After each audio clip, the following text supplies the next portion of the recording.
출발합니다. 481페이지 3번 타이틀에 재산세 납세 의무자 나와 있습니다.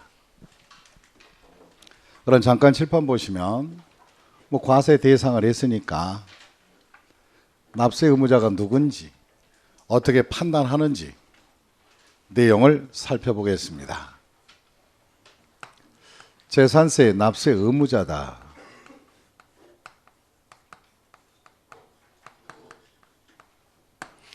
재산세 납세 의무자의 판정 기준은 연중 언제 날짜 기준으로 잡을까? 6월 1일. 아주 잘하셨어요. 6월 1일 현재 그 재산의 소유자가 1년치를 다 내는 겁니다. 그럼 가령 예를 들어서 연중에 6개월은 A가 갖고 있고 6개월은 B가 갖고 있어도 6월 1일 현재 소유자가 A라면 납세 의무자는 누가 된다? A가 되는 것이지 기간으로 반반 나누지 않습니다. 이해하셨습니까? 이거 중요할 것 같아요? 안 중요할 것 같아요? 네, 너무 중요해서 살이 떨립니다. 남들보다 저는 많이 떨리겠죠? 네, 그래요. 그래서 연중의 권리 변동은 일수에 따라 계산한다가 아니라 6월 1일 현재 소유자가 1년치를 다 내야 됩니다. 이해하셨죠? 그럼 이때 소유자가 누군가? 대원칙부터 잡아보자. 소유자는요, 원칙상은 사실상 소유자예요. 사실상 소유자를 원칙으로 하고, 그러나 과세 관청 입장도 살펴줘야지. 사실상 소유자를 모를 때만, 이럴 때는 어쩔 수 없이 공부상, 무슨 상? 공부상 소유자에게 한다. 그런데 사실과 공부가 모두 알 수 없는 경우가 있어요. 그럼 사실상 소유자와 공부상 소유자가 모두 알 수 없다는 건 뭘까? 소유자가 존재하지 않는 거야, 이게 지금. 특히 옛날에 자기 조상의 땅이 있는데 자기 조상인지도 모르고 지금 현재 점유 사용자들이 있어요. 그럼 예를 들어서 1937년도에 자기 증조 할아버지가 창씨 계명으로 이름을 바꿨어요. 그래서 아직도 우리나라 토지 대장에는 명의 자체가 지구상에 존재치 않는 사람들의 이름들이 많아요.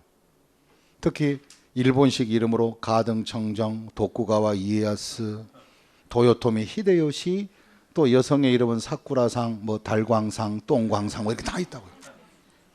그럼 틀림없이 자기 조상의 누구인데 직계 후손들이 다 바로 사라져버렸고 먼 친척들이 점유 사용을 하는데 아직도 소유권에 관한 등기를 하지 않고 방치된 그런 이름들이 많아요. 그런 것들은 공부상의 이름은 있으나 지구상에 존재하고 안 하고, 그리고 또한 존재하지 않고 사실상 소유자도 모르고 하지만 점유자만 있는 상태예요. 그럼 우리나라 민법에서는 소유권도 중요하지만 점유권도 인정을 해줘야 되는 거예요. 그래서 이와 같이 소유권 귀속을 모두 알 수 없을 때는 이런 경우는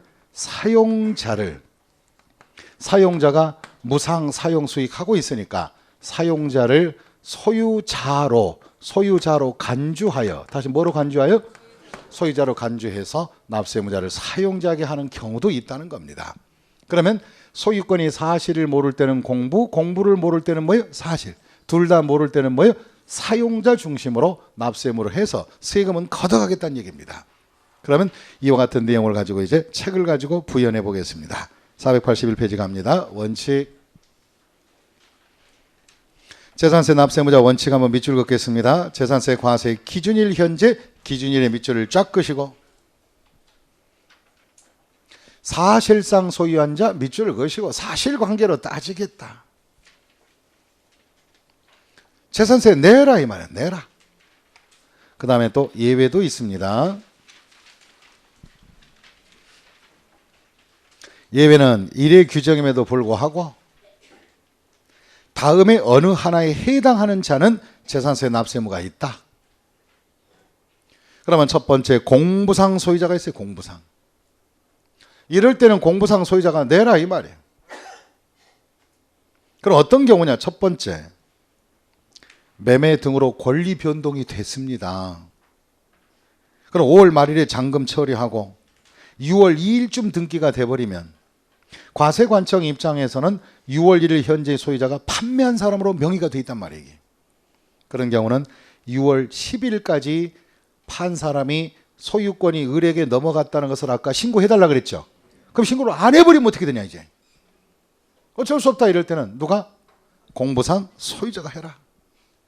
그럼 소유권 변동에 대한 등기가 진행되지 않거나 매매 등의 사유가 있었는데 이를 또 사실상 소유자가 누가 따로 있다는 것을 바로 신고를 안 해버리면 그럴 때는 누구를 납세무자로 일단 진행하라?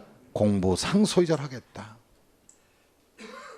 그 다음에 또 우리가 밑에 보시면 동그라미 2번에 공부상의 개인 명의로 된 등재되어 있는 사실상의 종중재산이다. 다시 무슨 재산? 종중거. 종중은 바로 문중재산입니다.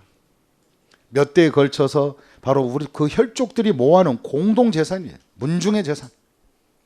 그럼 우리가 종중단체로 설립을 하게 되면 종중의 명의로 등기 능력을 갖게 되는 거예요. 종중이라는 게. 그럼 종중은 종중의 이름으로 부동산 등기할 수 있다 없다? 있다. 종중 설립을 하면. 그런데 이제 문제가 되는 것이 종중 것임에도 불구하고 개인 명의로 그냥 등기를 종갓집 종손 이름으로 그냥 해버리는 경우 많아요. 그러면 과세관청 입장에서는 그것이 종중 것이라는 것을 알 수 있어요? 없어요? 없다고 그게. 그러면 차라리 종중의 것이라고 신고를 해주면 종중에게 부과하겠다는 거지. 그런데 종중의 것이라고 신고를 안 했으니 결과적으로 어쩔 수 없이 누구의 명의로 돼 있으니 개인 명의로 돼 있으니 그 개인 명의자에게 어쩔 수 없이 부과할 수밖에 없다. 그런 취지입니다. 무슨 뜻인지 감 잡으셨어요? 그렇게 그러는 거예요. 그러면 시험 볼 때 이렇게 나오면 어떡할 거예요 이제? 종중 소유는 공부상 소유자가 납세무자가 된다. 맞아요? 안 맞아요? 틀린 거야 그게. 종중 소유 토지는 누가 납세무자다? 종중이 납세무자다. 근데 종중 소유임에도 불구하고 등기 명의가 개인으로 돼 있는 것 그런 것들은 종중 것이라고 신고하면 누가 되는 거고 종중. 신고하지 않을 때는 뭐가 된다? 예, 개인이 될 수밖에 없다 이거예요. 그러니까 그런 어쩔 수 없는 상황 설정입니다. 특히 이제 사례를 말씀드리면 제가 장가 가서 한 10년 차 중에서 장인어른께서 부엌에서 뭘 태우더라고 종이를. 근데 내가 얼떨결에 재산세 고리서를 봤어요. 근데 산이더라고 임야. 임야에 대한 것이 그것이 한 많지는 않지만 70만 평 되더라고요. 면적 다 계산해 보니까. 그럼 저는 그걸 보는 순간에 기분이 좋아 안 좋아? 좋아서 어쩔 줄을 모르면서 갑자기 장인어른 막 어깨도 토닥거리면서 힘들으셨죠. 신서방 왜 이러는가? 아까 그 고지서 보니까 산이 많네요. 그랬더니 저를 쳐다보시면서 신서방 걱정하지 말게. 그 종중 것이네. 종중의 것이래. 등기만 돼 있대. 근데 왜 장인어른께서 재산세를 냅니까? 그랬더니 조용히 하래 나보고. 왜요? 그랬더니 이 사람아 돈 관리는 장모님이 하시는데 종중이 아니라 내 명의로 돼 있으니까 재산세가 나오면 누가 돈을 꺼내줘? 장모님 꺼내주고 그 돈을 낼 거 아닌가? 그럼 나는 그 영수증 가지고 시제 지낼 때 종중 가서 총무한테 종중 거 대신 냈으니까 돈 달라 해서 어쩐지 시제만 갔다 오시면 한 잔 거하게 취해서 오더라고요. 그래서 그 돈을 갖다가 바로 뭐냐? 바로 세금 세탁하시더라고. 세금 세탁. 그럼 종중은 알고 있다 모르고 있다. 그건 종중이 내야 된다는 거. 알고 있는데 일단 개인명의로 돼 있으니까 일단 나오면 나중에 영수증 가져오면 주겠다. 이런 식으로 된 거야 협상이. 그래서 그런 식으로 지금 현재 수년간 한 30년 정도인가 40년인가 해오셨어요. 돈 계산해 보니까 그 상당히 크더라고요. 그 돈 어디로 갔는지 알 수는 없고. 그러나 저는 이제 수포로 돌아갔고 생각 자체가 끝났고. 그래서 그와 같이 종중 아직도 소유 땅들이 개인 소유로 된 것이 많다 안 많다? 많다. 그럼 이제 왜 종중에서는 종중의 이름으로 명의를 옮기지 않고 놔뒀을까 한번 생각해 봐야 돼요. 임야가 생산활동으로 쓰지 않으면 소유자별로 합산을 해요, 안 해요? 만약에 종중의 이름으로 돌려버리면 종중 이름으로 합산되면 종중이 가진 토지가 바로 가치가 늘어나 안 늘어나? 늘어나버리니 누진율이 뛰 안 뛰? 세금이 배 이상 차이 날 수도 있어요. 이해하셨습니까? 그래서 이렇게 분산을 하고 있다는 것이 바로 그런 취지였습니다. 이해하셨습니까? 그걸 참고하시고. 그 다음에 그 밑에 이제 연부매수계약자가 있습니다. 연부매수계약자의 밑줄을 쫙 그시고 이걸 좀 생각을 해봐야 돼요. 우리나라 취득세에서 구경을 해봤습니다. 국가 등의 소유 토지를 특히 우리가 시골 같은 데 가시면 섬 같은 데 가시면 요즘 폐교된 초등학교가 많아요, 안 많아요? 옛날에는 고기가 잘 잡혀서요, 식구도 많고 사람도 많기 때문에 애들도 많아서 학교가 빠글빠글 했었어요, 옛날에. 근데 요즘은 바로 섬 가시면 큰 섬에 분교 하나 있을까? 다 일반 섬들 다 폐교가 돼버렸어요. 근데 그 경치 좋은데 폐교가 되니까 국가에서 그 폐교된 학교를 관리할 수는 없으니까 이런 것들을 그냥 매각 처분하는 거예요.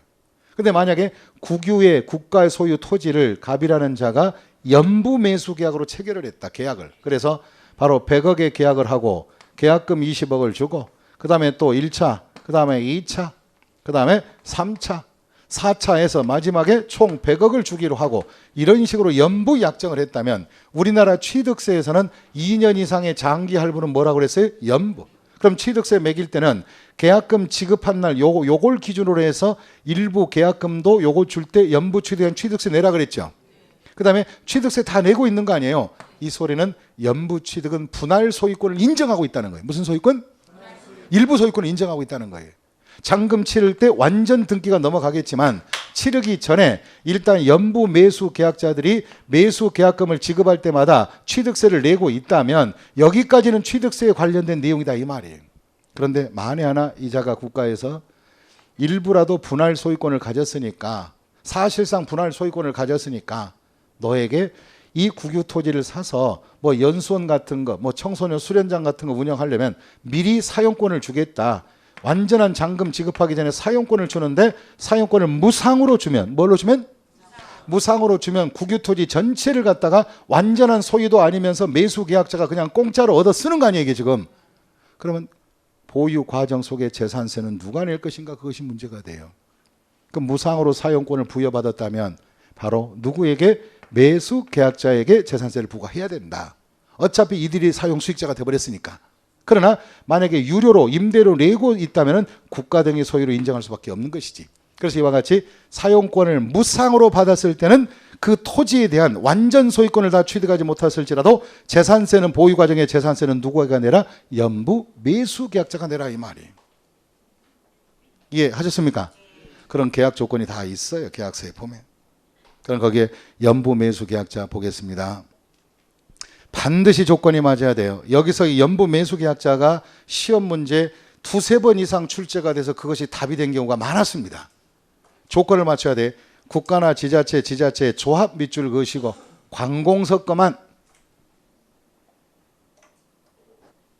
그 다음에 재산세 과세 대상 물건을 연부로 매매 계약을 연부 체결하고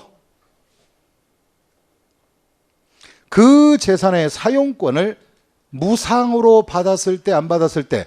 받았을 때 무상에다 동그라미, 거기다 무상에 동그라미 치고 거기다가 별 10개. 시험 볼 때 아참은 틀립니다 이거. 사용권을 유상으로 받았다 할지라도 매수 계약자가 납세무자가 된다 그러면 맞았다 틀렸다? 틀린 거고. 사용권이 뭐일 때만 무료로 미리 받아버린 거예요. 그 뜻입니다. 그 다음에 또 이제 그 밑에 주된 상속자 나옵니다. 주된 상속자. 상속이 개시됐습니다. 상속 등기도 안 했습니다. 그러면 6월 1일 이전에 돌아가셨는데 상속 등기도 안 하고, 그럼 어차피 상속 개시일에 소유권이 변동이 됐는데 등기를 안 해버렸으니 과세관청 입장에서는 답답하지. 누가 상속을 받은지도 모르고, 그리고 또 누가 이 재산을 어떻게 상속받았다는 바로 신고를 안 해버리면 그 재산은 어떡할까? 그러면 돌아가신 분 이름으로 묘지에다가 고지서 보내야 되나? 그럼 묘지에서 보내면 주무시던 분이 일어서 안 일어서 주거까지 내야 되냐 이거지. 안 되는 거야. 그래서 이와 같이 상속이 개시된 재산으로서 상속 등기가 이행되지 아니하고 거기다 밑줄 그으시고, 만약에 상속 등기가 되었다면 누가 내야 돼요? 그 등기 명의자가 내야지. 그다음에 등기는 안 됐더라도 소유자 신고라도 해놨으면. 무슨 신고? 소유자 신고. 이 주택은 누가 받았고요, 그다음 절반은 누구고요, 절반은 이거, 이렇게 좀 해줘야 돼. 소유자 신고를 했으면 바로 그 신고된 자가 납세무자가 되는 거예요.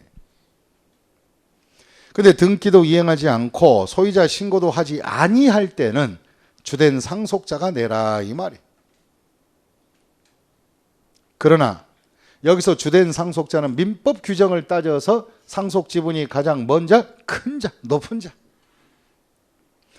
그러면 아버지 돌아가시고 어머니와 자녀밖에 없다면 상속 지분이 가장 높은 자는 누구예요? 민법상의 어머니. 어머니 이름 앞으로 재산세를, 돌아가신 분의 재산세를 전체 다 보내겠다. 그럼 세금 줄이려면 빨리빨리 상속 등기에서 토지 같은 경우는 소유자를 구분해버려야 누진율이 세진다 안 세진다? 안 세진다 이거지. 한 사람에게 몰아버리면 누진이 커지잖아 이게. 그런 것이. 그럼 여기서 주된 상속자라는 것은 지분이 가장 큰 자로 하되, 큰 자가 두 사람 이상일 수 있을까 없을까? 있지. 그럼 아버지 돌아가셨는데 어머니가 없다면, 어머니도 먼저 돌아가셨다면 아버지 재산을 가지고 상속인들이 자식밖에 없다면 자식은 큰아들이든 작은아들이든 지분이 같아 안 같아요? 그러면 두 사람 이상이 될 수 있다 없다? 있다. 그럴 경우는 누구를 중심으로? 이 세상에 많은 햇빛을 본 사람이 사회적 책임이 크니까 누구를 주된 상속자로 정하라? 연장자. 세법에 보면 연장자를 그렇게 안 쓰고 나이가 많은 사람 이렇게 해도 돼요. 같은 말이에요. 나이가 많은 사람. 근데 어떤 분은 이상하게 물어봐요. 쌍둥이는 누구를 해야 돼요? 쌍둥이도 형 동생이 있어요 없어요? 아, 그렇지. 그 다음에 거기에 사업시행자 체크해 주시기 부탁합니다. 이 사업시행자는 아직 여러분들이 공법 시간에 도시개발법과 도시 및 주거 환경 정비 사업의 중에서 주택 재개발 사업 이런 것을 아직 진도를 안 나갔기 때문에 제가 체크해 드립니다. 요거 후일 도모. 그 다음에 사용자 나옵니다. 사용자가 되려면 첫째 공부상을 알고 모르고 사실상도 알고 모르고 아무것도 모르는 상태의 사용자. 그래서 거기 보니까 소유권이 공부이든 사실이든 귀속이 뭐예요? 분명하지 아니하여 소유권자를 알 수 없는 경우에 사용자에게 하겠다. 그럼 점유자를 하나의 소유자로 세법상만 인정하는 거예요. 민법상은 인정하는 거 아니에요. 세법상은 사용자를 소유자로 간주 처리하겠다 이 말. 이 사건 중에서 제 친구 하나 있습니다. 제 친구가 서울 저쪽, 아니 서울에 있다 인천 그 동암역이 있는데 십정동이라는 그 동네가 있어요. 근데 그 동네 전세 살고 있었는데 그 친구가 어느 날 갑자기 저한테 전화가 왔어요. 성령아. 그래서 왜? 야, 집주인이 따로 있는데 왜 나한테 재산세가 나왔냐? 그렇게 얘기한 거예요. 난 또 뭐라고 얘기를 했냐? 그러면 혹시 두세 달 전에 그 십정을 관할하는 구청에서 너에게 뭐 사용자 지정 신청 뭐 이런 쪽지 왔더냐? 그래서 뭐 하나 왔길래 써서 줬대. 그게 뭐 왜 썼냐? 그때 그 뭐 내용은 모르겠고 인구 조사인 줄 알았대. 걔는 이 행정에 대해서 잘 몰라요. 잘하는 것은 오로지 선박 엔진 수리만 잘해. 그 친구가 이 친구예요. 그래서 내가 이제 다시 물었죠. 사용자 지정 신청이라는 것은 무주물이 돼버리면 재산세 부과할 때 문제가 생기니까 그냥 무상으로 사용자로 지정해서 네가 재산세를 낸다 그런 것을 동의한 것이다. 그럼 내가 다시 물었지. 그 집주인 돌아가셨지. 어떻게 아니나 보고. 그렇다. 혹시 그분 이북 오도민 아니야? 어떻게 아니야? 황해도 출신이래. 가족 하나도 없지. 그렇대. 그럼 왜 그런 줄 아냐 그랬더니 왜 가족이 없냐 그랬더니 얘기해 주더라고. 18살인가 9살 때 황해도에 있는 이쁜 동네 아가씨랑 결혼했는데 인천에 와서 장사하다가 휴전선이 가로막혀버린 거야. 이게 올라가는데 그때 당시 가로막자마자는 뭐 며칠 이내 몇 달 이내에 다시 튼다는 소문들이 있었을까 없었을까. 그때 당시는 그게 영원히 이렇게 분단될 줄 몰랐지. 장사하다가 북에 있는 와이프 기다리면서 바로 그때 당시 70이 넘도록 수절하고 계신 거야. 그거 기다리면서 항상 자기 기억에는 뽀송뽀송한 이쁜 마누라밖에 생각 안 나지. 거기서 필름이 끊긴 거니까. 자기는 늙어서나 아직도 20대 마누라만 생각하는 거야. 그거 기다리면서 역시 이쪽에 계신 분들이 성격상 결심이나 이런 것이 지독하긴 지독해. 그래서 우리가 북에서 오신 분들이 열심히 장사해서 돈 많은 사람들 많아요, 안 많아요? 네, 주로 많아요. 성격이 쫙쫙 같아요. 그래서 내가 물어봤지. 야, 그 정도 수절하셨으면 대단하다. 내가 이거 꼭 학원 상대한테 한번 물어보겠다.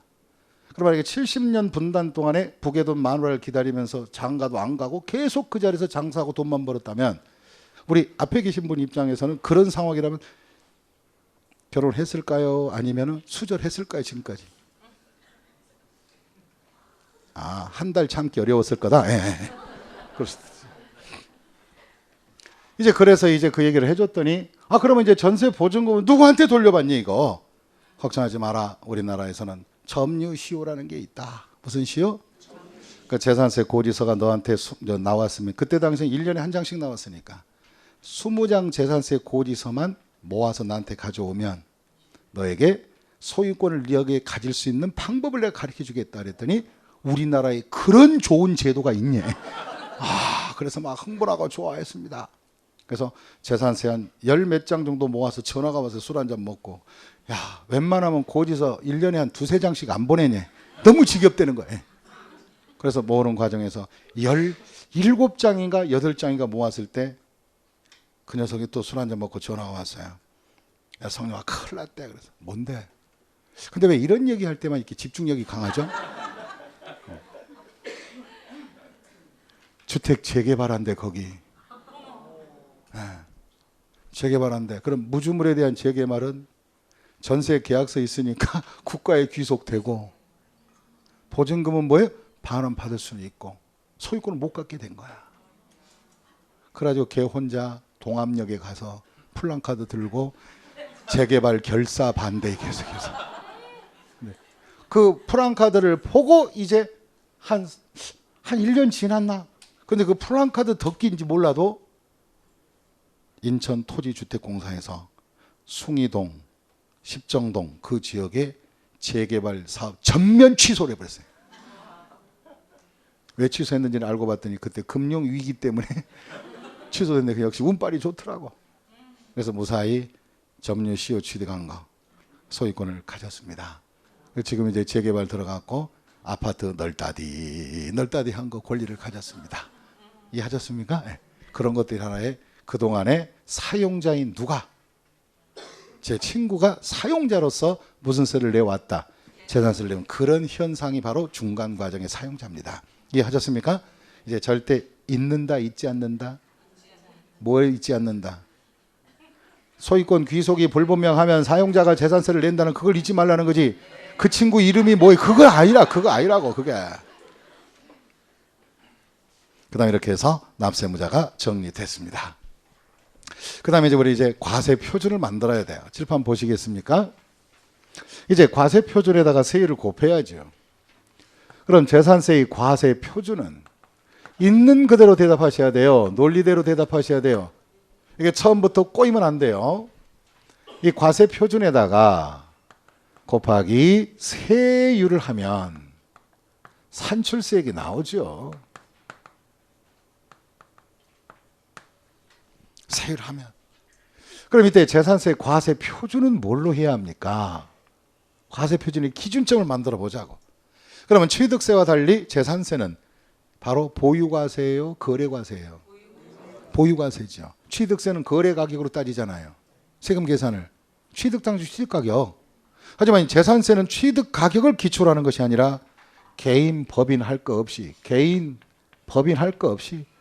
다 공통적이에요. 바로 그 기준치는 법정 기준액인 무슨 표준액으로. 그렇죠. 무슨 표준액? 시가 표준액. 이 시가 표준액은 토지 같은 경우는 무슨 공시지가? 개별 공시지가 이런 걸 말하는 거예요. 그러면 시가 표준액 가지고 과표를 만들라 이거예요. 그럼 여기서 하나 포인트를 잡아야 합니다. 여기서 포인트를 잡아야 돼요. 그럼 법인은 장부가 있고 없고, 법인 장부 가격과 시가 표준도 나타날 수 있죠. 그럼 장부 가격을 본다는 것은 취득세 얘기고, 무슨 세?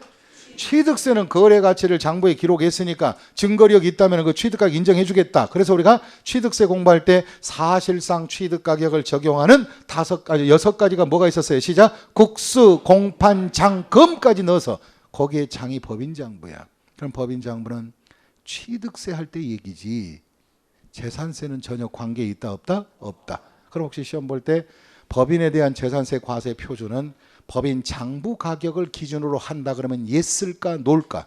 노. 틀린 것이다 이 말이에요. 그러면 개나 소나 다 보유과세니까 무슨 표준액으로? 시가 표준액으로 해야 돼요. 그러면 칠판 보시고, 그러면 시가 표준은 토지에 대한 재산세도 시가 표준, 그 다음에 건축물에 바로 뭐냐? 과표도 시가 표준, 주택도 개별 주택 가격인 공시된 시가 표준, 그 다음에 선박도 시가 표준, 그 다음에 항공기도 시가 표준액이야. 다 시가 표준액이야 이게 과표가. 그럼 한 방으로 시가 표준액 이렇게 가야 맞다 이 말이에요. 그런데 이제부터 그러면 도대체 거래 가격에 비하여 시가 표준은 대충 얼마가 됩니까? 이건 추정치예요. 만약에 어떤 사람이 재산을, 갑이라는 자가 예를 들어서 이 재산세 과세 대상을 재산을 취득했는데 취득가액이 1억이라면, 다시 한번 거래 가격이 얼마라면? 1억. 취득 가격이 1억이라면 시가 표준은 1억보다 낮을까요? 높을까요? 낮아요. 법정 기준이. 그럼 대충 대략 계산하면 토지 같은 경우는 지역에 따라 다르겠지만 1억짜리 사면 시가 표준이 보통 한 6천에서 7천 선도. 됐습니까? 그다음에 건물은 5천에서 바로 얼마? 6천 정도. 그냥 한 5천 잡읍시다. 절반도 안 돼요. 건물값들은. 그다음에 주택은 한 8천만 원 정도, 한 80% 정도 상승이 있어요. 80%까지 올라왔어요. 그다음에 선박과 항공기는 시가 표준이 1억짜리 취득했다면 선박과 항공기는 바로 시가 표준액 한 2천밖에 안 돼요. 그럼 같은 1억의 투자 대비해서 선박과 항공기는 시가 표준액이 싸다 비싸다? 그러니까 얘네들은 세고 안 세고 얘네들은 낮죠. 그 이유가 뭘까? 이유가 뭘까? 그 이유는 간단해요. 토지, 건물, 주택은 평상시 거래가 많이 발생해야 안 돼요. 거래가 되잖아요. 선박 거래하는 것보다 이건 많이 거래되잖아요. 그럼 작년도 거래 가치의 평균치를 따져서 시가 표준을 모델을 만들 걸랑요. 그러면 토지나 부동산의 시가 표준은 시세 가격을 기초로 만들게 돼요. 그런데 선박이나 항공기는 시세가 있어요, 없어요? 시세가 없어. 비행기 사봤어요? 뭐 이틀에 한 번씩 비행기 사나? 시세 형성이 안 돼요, 형성이. 그러다 보니까 선박과 항공기는 시세 가격을 감안할 수 없이 어쩔 수 없이 원가법으로 계산할 수밖에 없어요. 제작 원가. 그럼 제작 원가는 유통 마진이 들어가고 안 들어가고 이익금이 안 들어간 상태. 그럼 마진이 없는 실질적인 제작 원가를 기초로 하다 보니까 결과적으로 선박과 항공기는 2천밖에 안 떨어져요. 재료비, 인건비 다 해야. 그럼 이렇게 하다 보니까 이제 문제가 생긴 거야. 어떤 생겼냐? 어느 어촌에서는 땅을 1억 산 사람은 6천이 과표 잡히고 선박 1억짜리 산 사람은 얼마 잡히고. 그러면 이들이 조세 저항을 할까 안 할까? 왜 저항을 해? 시가 표준의 결정 방법에 대한 차이로 인하여 과세 표준 금액의 기준치가 엄청 차이 나잖아요. 그래서 결과적으로 부동산 쪽에서 조세 저항한 거예요. 선박 산 사람은 무슨 바로 뭐냐? 좋은 거고 부동산 산 사람은 뭐냐? 한마디로 이거 뭐 호구, 뭐 한마디로 뭐냐? 호구냐? 한마디로 쉽게 얘기해서 바보 멍청이들이냐? 왜 이렇게 재산세를 높게 부과하냐? 같은 1억인데도. 그래가지고 어쩔 수 없이 토지, 건축물, 주택에 대해서는 뭘 하냐? 적용 비율을 곱해서, 무슨 비율? 적용 비율을 곱해서 그 바로 뭐냐? 가치를 하락을 시켜줍니다. 토지는 한 70% 적용해 줘요. 건물도 70%만 잡자. 주택은 또 이 가치가 좀 높게 평가됐죠. 같은 대비해서 주거는 더욱더 거래가 많으니까 또 주거 안정을 위해서 한 60%만 잡게 돼요. 그래서 적용 비율을 곱한 거, 이 적용 비율은 시장 가치를 감안한 적용 비율이에요. 그 곱해주면은 결국은 1억짜리 땅 산 것이 공시지가가 얼마라면 6천이라면 적용 비율이 몇 프로라면 70%라면 바로 얼마 정도? 4,200을 재산세 과표로 잡자 이거예요. 건물은 5천에 70%면 얼마? 3,500. 그 다음에 주택은 바로 60% 팔으니까 얼마? 4,800 정도. 그 다음에 이 적용 비율은 여기는 선박관계는 곱해 안 곱해? 이거 곱하면 안 돼. 얘는. 얘 때문에 문제가 된 건데. 이해하셨어요? 얘도 곱해줄까? 이왕 선심 쓴 거? 그게 아니야. 얘 때문에 문제야. 그러면 과표 잡을 때 선박과 항공기는 적용 비율 곱하고 안 곱하고 액면 그대로 쓰고 그 다음에 부동산 쪽은 뭐 한다? 곱해서 써라. 그래야 어느 정도 가격이 내려갔어요? 안 내려갔어요? 내려갔기 때문에 어느 정도 조세 저항을 막자 이거지. 그럼 이런 경우에 건축물은 물건마다 그 다음에 주택도 한 채 한 채 물건마다 과표를 만들어서 세율을 곱할 거고 그 다음에 선박과 항공기도 물건마다 하는 거예요. 그러나 토지는 안 그래. 소유자별로 구분해서 적용비를 곱하여 합칠 것은 종합합산 아까 있었죠. 지역별로 합치고 별도는 별도대로 소유자별로 지역별로 합치고 분리과세 대상은 무슨 과세 대상은? 분리과세는 토지별로 과표를 만들면 돼요. 이것이 바로 재산세 과표입니다. 그러면 시험에 나올 만한 것이 뭐냐? 적용비율은 뭐만 곱한다? 부동산은 적용비율을 곱한다 안 곱한다? 부동산에 대한 재산세 과표는 적용비율을 곱해서 한다 안 곱해서 한다? 곱해주라. 그 다음에 적용비율은 주택은 몇이고 주택은 60이야. 누가 또 70이라고 그랬어요? 아 이렇게 빨리 틀리는 건 처음이에요. 자 주택은 몇이고 60. 주택이 기억 안 나면 주택은 60이니까 쭉 곱한다고 해. 쭉. 다시 뭐라고요? 쭉 곱한다. 그 다음에 토지는 70. 건물도 70 이렇게 하는 거예요. 이해하셨습니까? 이렇게 해서 우리가 재산세 과표를 구해본 거예요. 다시 한번 정리하자. 적용 비율은 뭐만 곱한다? 부동산. 또 적용 비율은 주택을 제외한 나머지는 같다 안 같다? 같다. 곱하는 것 중에서. 이해하셨습니까? 또 법인 장부 가격으로 곱하는 것은 아니고 재산세는 법인 장부와 연관성이 있다 없다? 없다. 나중에 이런 것을 다 조목조목 적어서 기본서 반에 가면 제가 또 그때 틀리기 쉬운 지문들 바르게 고치기 다 정리를 해줘요. 그러니까 일단은 여러분들은 배꼽 내놓고 하늘을 보는 시절이니까 아이가 태어나면 첫째 눈 뜨고 누워만 있죠? 배꼽 내놨죠? 좀 자라면 어떻게 돼요? 배꼽이 민망하니까 감춰 안 감춰? 뒤집고 박박 기죠? 그 다음에 더 크면 아예 안 키워봐서 잘 모르겠다고요? 네. 여러분들이 이제 걸음마 단계가 되면 다 옳고 그름을 판단할 수 있는 지문까지 다 정리해 드리니까 일단 바로 논리를 잡으라고 다 같이 과세 표준을 보겠습니다. 재산세 과세 표준은 482페이지 끄트머리에 네모 박스 4번 있는 그대로 읽어봐요. 재산세 과세 표준은 과세 기준일 현재 시가 표준액으로 하겠다는 거예요. 그걸 기준으로 잡겠다는 거예요. 기준으로 하겠다. 그러면 시험 볼 때 재산세 과세 표준은 시가 표준액을 기준으로 한다 하자 없잖아요. 그죠? 그럼 구할 때는 어떻게 구하느냐? 483페이지 꼭대기 보시면 선박 항공기는 액면 그대로 해라. 시가 표준. 토지는 시가 표준액인 그 공시지가에다가 적용 비율을 곱하라. 적용 비율이나 공정시장 가액비는 같은 말이에요. 동그라미 1번 종합합산. 다시 무슨 합산? 종합합산은 이제 합쳐라. 전국을 합쳐라 아니면 소유자별로 시군 구별로 합쳐라. 시군 구. 그럼 동작구면 동작구만 합치면 돼. 제각기 각각 구청에서 일어날 거예요. 별도 합산도 합치고 그다음 분리과세는 토지별로 계산하라. 그다음에 건축물은 시가 표준액에 역시 주택이나 공정시장 가액비를 곱하라. 물건별로 하면 돼 얘는. 보충간에 두 번째를 뭔가 1, 2 보니까 1번 토지나 건축물은 50에서 90% 선 사이에 정해주겠다. 그러면 2019년은 얼마인가? 몇 프로 예정? 70%. 그다음에 주택은 시가 표준에 40에서 80까지 48로 하되 그 가운데 40에서 80%를 하되 그 한 가운데 올해는 몇 프로다? 60% 예정돼 있다. 그럼 예정이라는 것은 이 비율은 바뀔 수도 있으니까 크게 걱정하지 마시고 바뀌면 바뀐 대로 안 바뀌면 안 바뀐 대로 하면 되는 것이니까.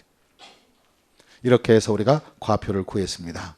그럼 칠판 보시고 그럼 이렇게 과세 표준에서 곱하기 뭐를 하면 세율하면 이제 산출세액이 나오겠지. 그럼 여기서 이제 재산세 세율이 어떻게 됐을까? 세율을 보는 거예요. 재산세 세율은 첫째가 일반 재산세 세율하고 그 다음에 우리가 도시지역 안에는 도시지역분 세율이 있다. 도시지역분 재산세는 공통적으로 다양성은 없고 한 방에 다 모두 다 똑같이 1000분의 몇으로 1.4로 가겠다. 그래서 도시지역 안에는 일반 재산세 구한 것과 도시지역분을 합계하여 재산세라 하고 도시지역 밖은 일반 재산세만 나오지 도시지역분은 안 나옵니다. 그럼 다시 또 일반 재산세는 지역별로 가감 적용할 수 있는 표준세율과 표준세율은 50% 범위 내에서 올리거나 내릴 수 있다. 지역별로.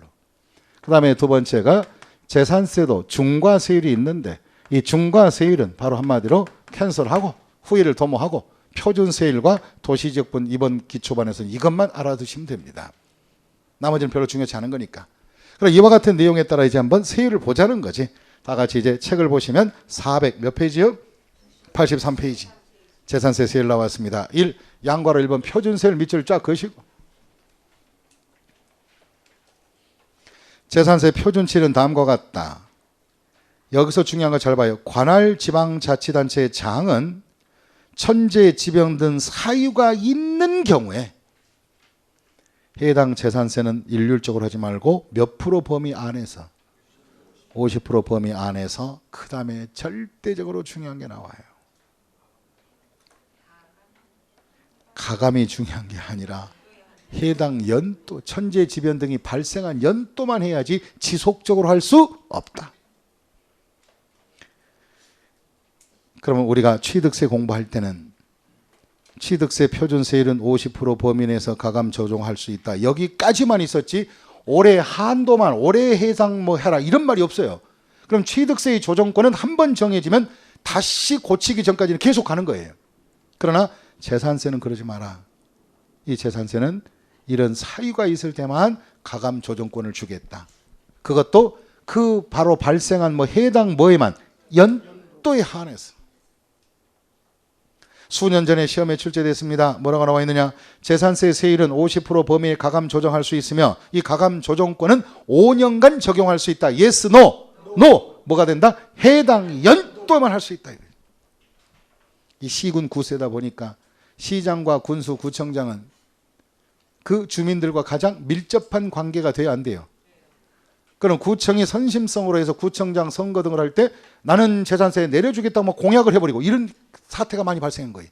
그래서 안 된다. 천재, 지변 등의 사유가 있을 때 백성과 유착이 강하니까 이 세금들은 그래서 안 되겠다. 그래서 이런 사유가 있을 때 그것도 해당 연도에 한해서만 적용해 주겠다. 이것이 바로 재산세 가감 조정의 특징입니다. 그 다음 밑에 그러면 토지부터 잡아보자. 토지에 대한 세율은 아까 우리가 종합합산 대상은 무슨 합산 대상은 종합합산 대상을 한번 보세요. 거기 종합합산 기업 종자의 동그라미 치시고 종합합산 대상은 다 모아서 의무자별로 모아서 그 과세 표준의 금액에 따라서 밑에 보시면 박스에 세율표가 나와 있어요. 첫 번째 칸에 합산해 보니 얼마가 안 되면 5천만 원 이하면 얼마? 1000분의 2만 하자. 그럼 2의 동그라미. 단계별로 올라가는 거예요. 5천만 원 초과 1억 이하는 3으로 가고 1억이 초과되면 묻지 마라. 1000분의 몇이다? 5로 가라. 그럼 종합합산은 종의 동그라미 쳤죠? 그럼 세율표 박스에 2에다 동그라미, 5에 동그라미. 쳤습니까? 그럼 적용하자. 종합합산은 무슨 누진이다? 종이 5로 누진하라. 종합합산 종이요. 이건 무엇이요? 종이요. 다시 한번 뭐요? 종이요. 종합합산은 종이지 뭐야. 나는 뭐요? 종이요. 그 그다음 별도 합산은 사업용 토지이다. 종합보다는 낮게 해줘라. 그럼 별도 합산 별에 동그라미 치시고 별 동그라미.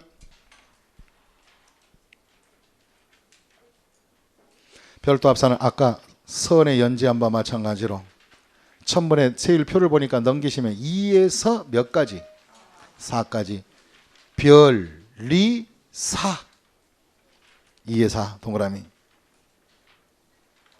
그럼 별도 합산은 별, 리, 사로 누진하라. 그럼 종합보다는 낮다 높다? 낮다. 그러면 그래도 토지에 대한 재산세를 많이 내지 않으려면 그나마 뭐로 써라 안 써라? 사업용으로 써라. 그러면 그 세율이 누진율이 조금은 낮을 것이다. 경제적 활용성이 강조되는 거지. 열심히 돈벌이 하라 이거예요. 그 다음 밑에 분리과세. 분리과세 대상은 어떻게 할까? 첫째, 토지별로 해당 세율을 적용하라.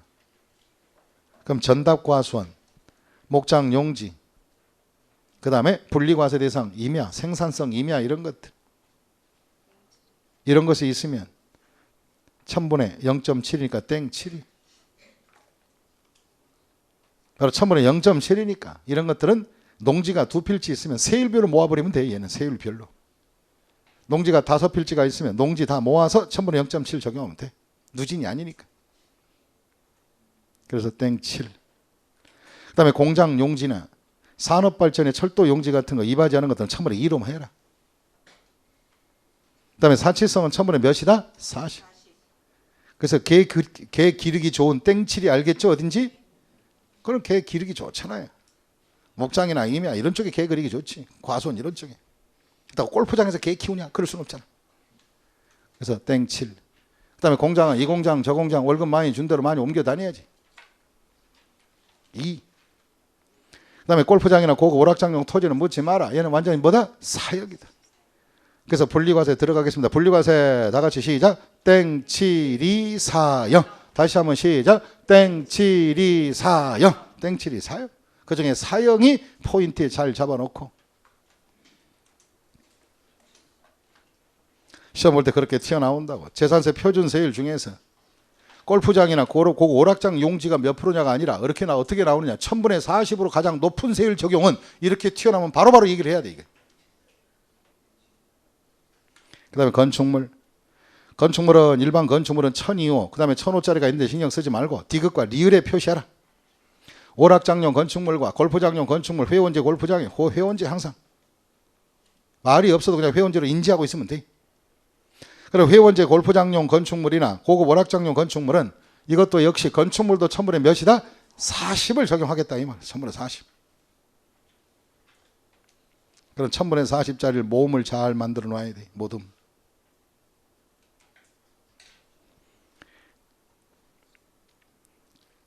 세율이 가장 높은 것들. 그 다음에 주택에 대한 재산세 세율. 주택에 대한 재산세는 주택별로 한다. 관할구역 안에 주택을 더해서 한 방에 곱한다.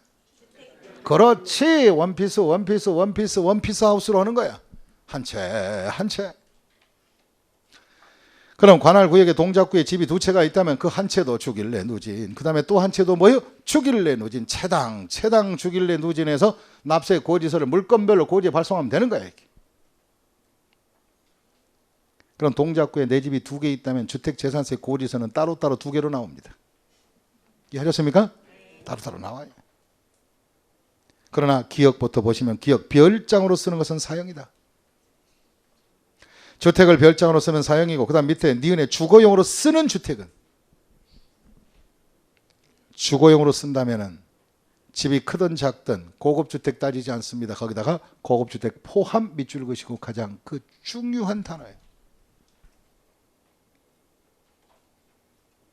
이 고급주택은 거래했을 때는 야, 너 비싼 집을 샀냐? 야, 너 능력 있나?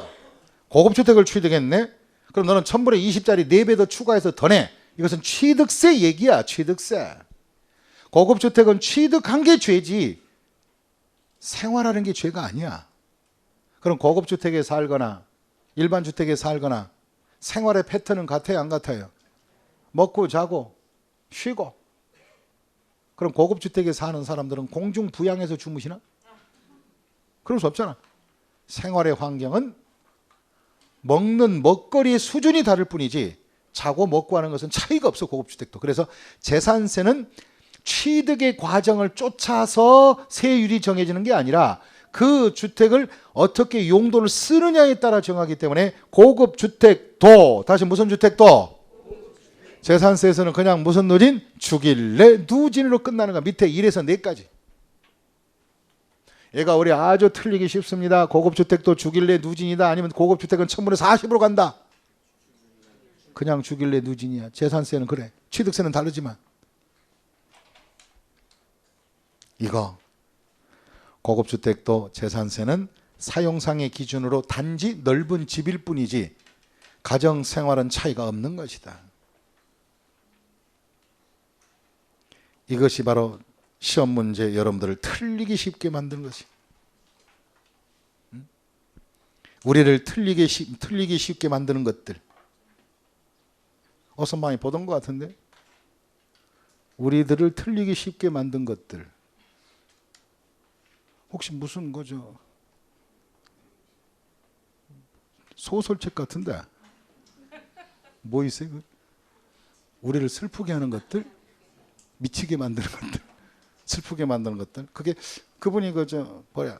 성이 안시의 신시예요? 지으니까? 우리를 슬프게 하는 것들. 성이 신신 것 같은데 신톤 시나크라고. 안토니 안시예요? 예, 잘 모르겠네요. 좀.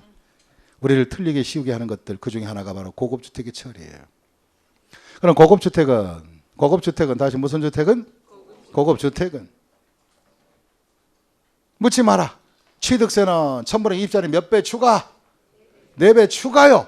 재산세는 추가 있고 없고 그냥 살아 똑같이. 고급주택에 밑줄 그시고 그냥 산다. 그냥 밑줄 거기다 써놔. 거기다 그냥 산다. 주길래 누진하라 이 말이.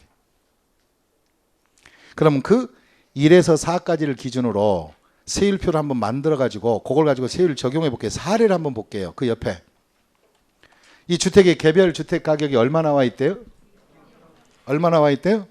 1억. 그럼 개별 주택 가격이 1억이면 과표를 구할 때 주택은 60% 곱하잖아요. 그죠? 60% 곱하면 과세 표준이 얼마? 6천만 원. 그럼 6천만 원 누진을 적용하면은 1000분의 몇에서 다시 앞에 있는 누진 세율표를 봐요. 세율표를 보니까 주택은 484페이지 세율표를 보라고요.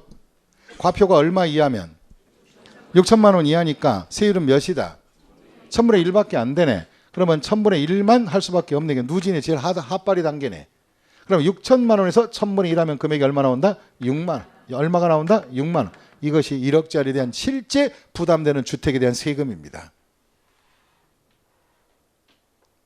그 다음 6만 원 나왔어요.